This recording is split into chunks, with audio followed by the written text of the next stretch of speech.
Today we're checking out the 12-60 kit lens for a Panasonic Micro Four Thirds camera. I actually got this free with my GH5 and I got another one free with a G85.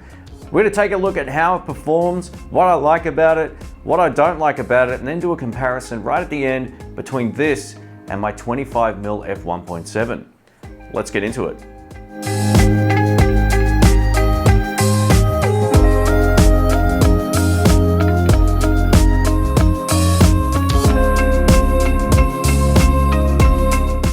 Welcome to the channel, folks. My name's Shane. If you're new here, don't forget to subscribe and also click that little bell. I have weekly content coming up on this channel all throughout the year. So if you get some value out of it, click notifications, all that kind of good stuff. So today we're checking out this is the 12-60 kit lens that I actually got free with my GH5. Here it is here. Now, not only is it great because it was free with this particular system, you can also pick it up in other systems like the G85 sometimes comes with this particular lens in a pack as well. And it's just a great all-rounder. Let's check it out up close.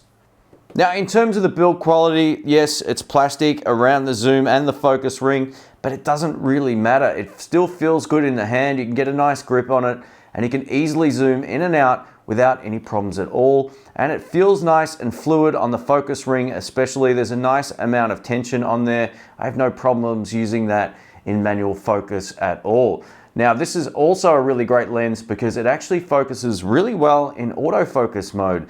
That's right, even on the GH5. Now, I did a video about how I use autofocus on the GH5. If you haven't seen that, I'll post a link up in the cards and you can check it out. It's the same thing that I'm using right now. And as you can see, autofocus is working quite nice. So yeah, it's one of those things where I think this lens works extremely well, especially in those sort of conditions.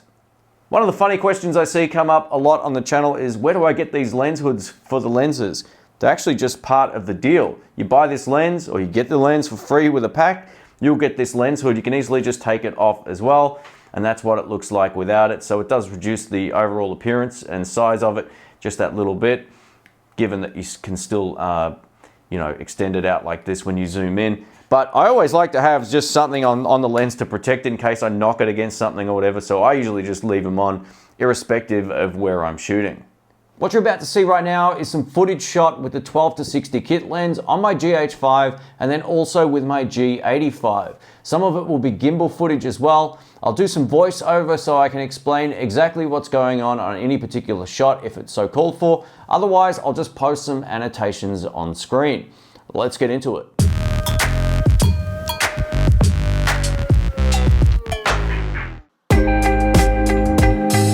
All of what you're about to see was shot using the 12-60 lens on my GH5 shooting 10-bit 4K.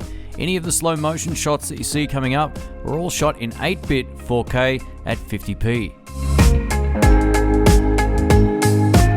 Here's a great example of how smooth you can get walking footage as soon as you slow it down. It looks spectacular.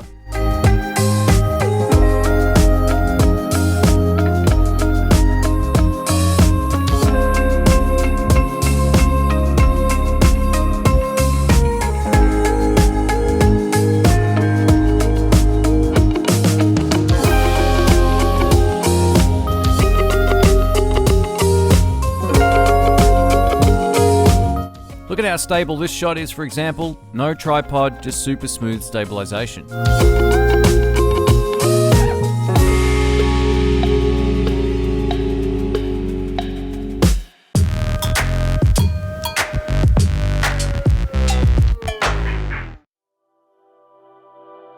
Over to some unstable footage before we get to the stable gimbal footage. This is just holding the GH5 out in front of me with both hands walking normally. This is how it looks in terms of stabilization. And now we're over to the walking on sand test, which is a whole lot more jagged. I'm simply holding it exactly the same way as I was before.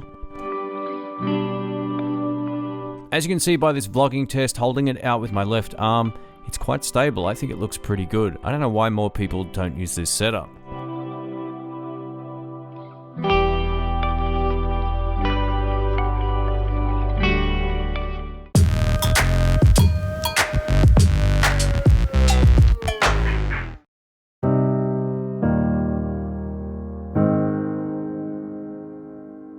Over to the Panasonic G85 using the 12-60 lens, And now I'm using this on the end of my DJI Ronin S gimbal. This was my first time using the gimbal ever. I purchased it the same day I took it down the beach and I shot this.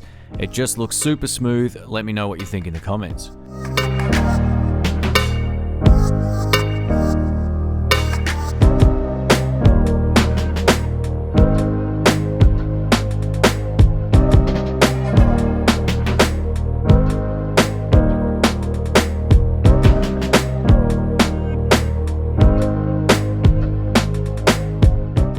I think having the lens stabilization as well as IBIS on a gimbal, even on a windy day like this, is a really great combination. The other thing to remember too, even if you're using it on a gimbal, you can definitely still use the zoom, set it up at different focal lengths.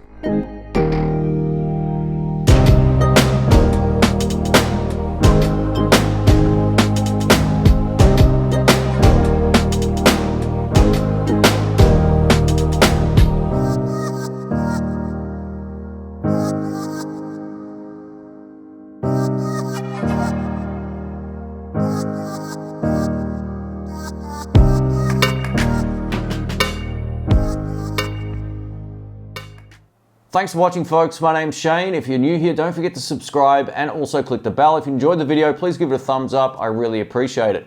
So what do I think of this particular lens? I like it a lot. I think it's nice and smooth when you're walking just with the IBIS in the camera, and thanks to the lens stabilization as well, it works extremely well not only on the GH5 but also works great on the G85. I use this all the time shooting indoors as well on my In the Blues channel. I've also used it on this channel a lot from a secondary camera coming down onto my desk when I'm opening a box or something like that. So they work extremely well. The zoom range is good as well. It doesn't get too carried away. And I like the fact you get a fairly wide angle at the 12 end. So it's nice and wide. I can shoot on the small side of my room here and still see the majority of my wall. And that's one of the reasons why I use this so much.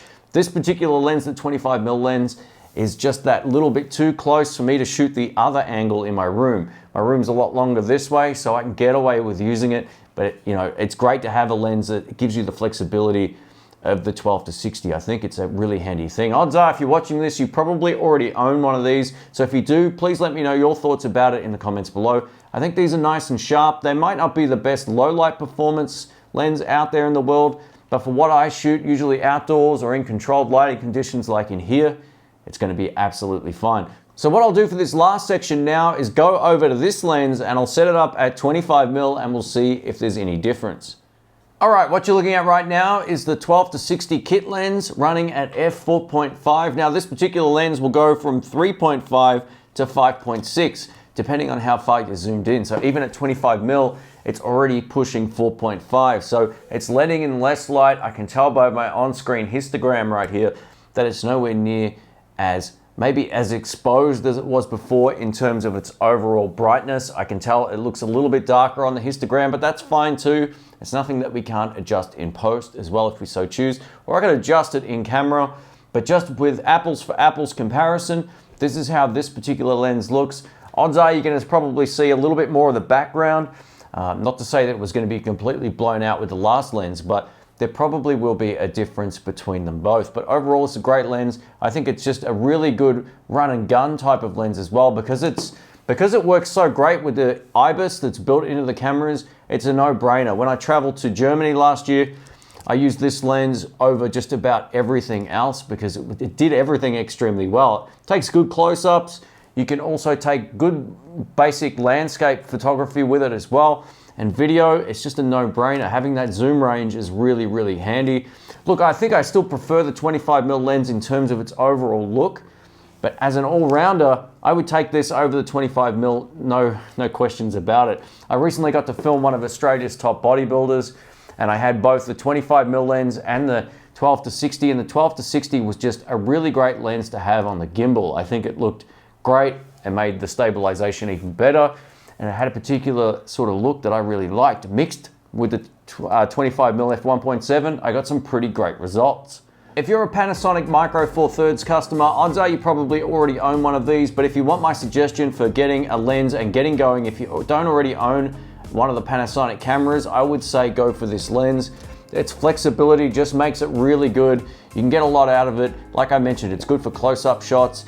It's also good for doing landscapes. It works great on a gimbal. It works great handheld walking thanks to the stabilization as well. Overall, it's a great lens. I don't really have a whole lot of problems with it, especially because it was free. I got it free with this camera, and I also got it free with the GH5. So this is how it'll look with the GH5. It might not look as professional to some extent as with the 25mm, but in its application, it's a better lens and a different lens than the 25mm f1.7 because it gives you maybe more flexibility. At least you can take it anywhere. That's what I'm trying to get at. You can just take it anywhere.